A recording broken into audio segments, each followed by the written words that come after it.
ان کے صدیاں گزر جاتی ہیں، ان کے جسم قبروں کے اندر کیا ہوتے ہیں؟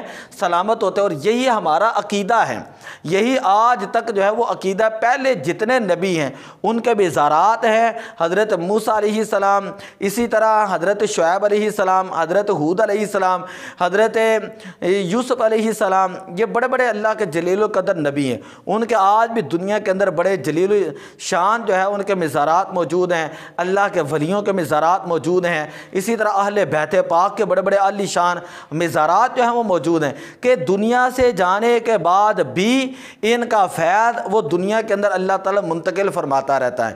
اتنی بات سمجھ آ گئی ہے کہ یہ جب دنیا سے چلے جاتے ہیں قبروں کے اندر بھی ہوتے ہیں، تو اللہ کے قرآن یہ کہتا ہے وعد اللہ الذین آمنوا وعملوا الصالحات لا یستخلفنہم فی الارض، اللہ نے ایمان والوں سے اور ان لوگوں سے جنہوں نے نیک عمل کی یہ وعدہ کیا ہے، اللہ تعالیٰ ان کو زمین کے اندر اپنا نائب بنائے گا۔ تو اگر وہ زمین کے اوپر ہوتے ہیں تو تب بھی اللہ تعالیٰ ان کی زبان کے اندر شفا پیدا کر دیتا ہے، ان کی نگاہ کے اندر اللہ شفا پیدا کر دیتا ہے۔